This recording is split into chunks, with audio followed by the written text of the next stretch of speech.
Hola, mi amigos. Yo soy St.Christopher. This is The Woodsman, and this is The Writer's Block, a book review show where I tell you if a book is good enough that I would recommend it to a friend, or so bad that I would chop it in half with an axe. Today on The Writer's Block, Divergent by Veronica Roth. In a dystopian future, there lives a girl named Beatrice. She is prepping with her mother for a big choosing ceremony where she will leave her faction, aka clique, and decide what faction she wants to be with for the rest of her life. In this city, there are 5 different factions.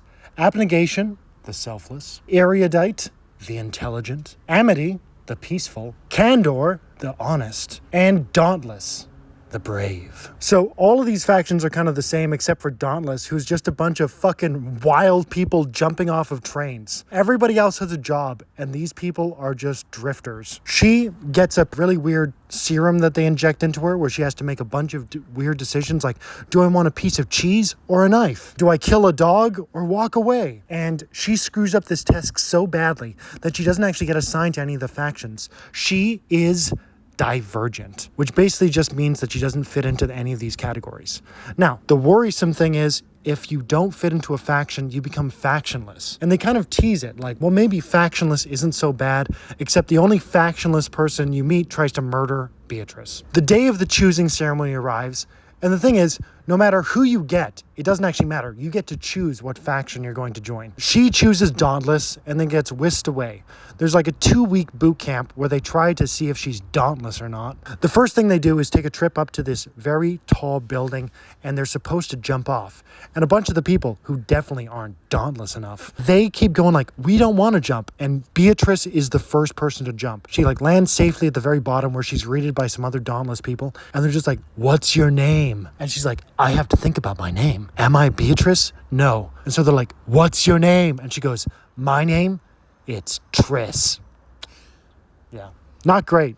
It could have been anything. But it's also very strange that they would allow you to just choose another name and then they'll stick with that. There's got to be some guy within the Dauntless faction named like, hey, sorry, I didn't quite hear that. What did you say? So the first day of training involves shooting a gun. They are shown how to do this while a guy like stands in front of them, fires a gun at the target, and he's like, you got that, right? Then they're all given guns without hearing protection. Next is Brain Damage Central, as they're all taught to fight. And by I say taught to fight, they get to hit a heavy bag for about 15 minutes, they're judged, and then they get paired up with somebody else to fight. There is no divide between men and women.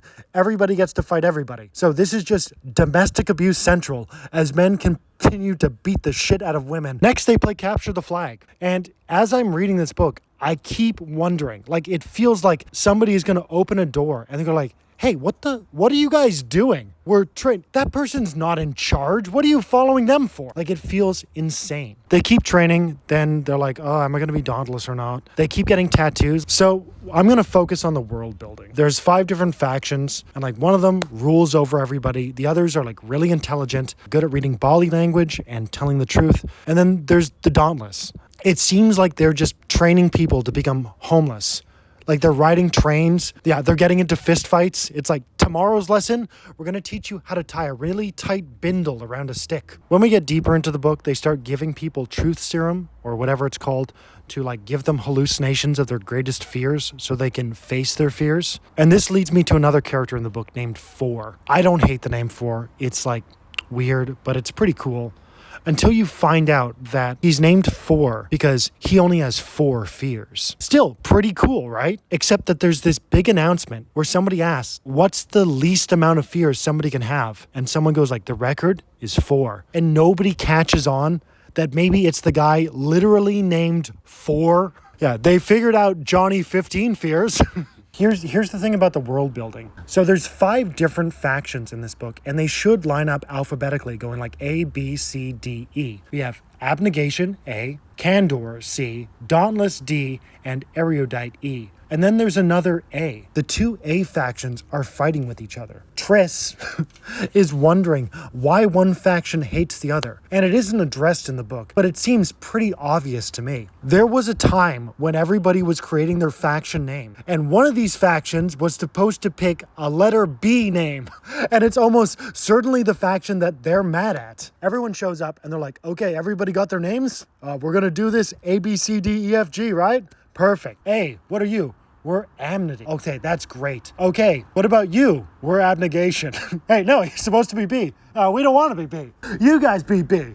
And so the gigantic feud started. I like to think that's how this whole war breaks out at the end. It's just they're fucking sick and tired of these goody two-shoes people who are just like, no, you be the B faction. So in the end of the book, a big gunfight breaks out. People keep ducking for cover and revealing secrets. Oh, get down. Are you okay? By the way, here's my deepest secret. They run somewhere else. Oh my God, are you okay? By the way, here's another secret. I hate the ending of this book because it's just a big messy gunfight with a bunch of people being brain controlled. The author, Veronica Roth, I would bet every single penny in my bank account that this woman is American. This book reeks of Americanism, just finishing with gunfights as if it's a fireworks finale. There's no like thinking things out. It's just people firing guns and murdering people. And then it all ends happily, I think. I can't even remember. It's unmemorable. So this book can hop on a train and get the hell out of my life.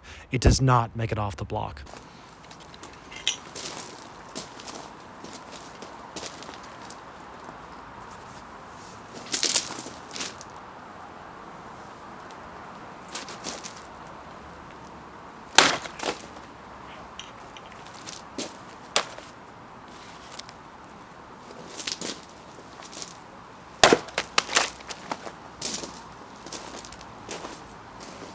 Almost a one-shot.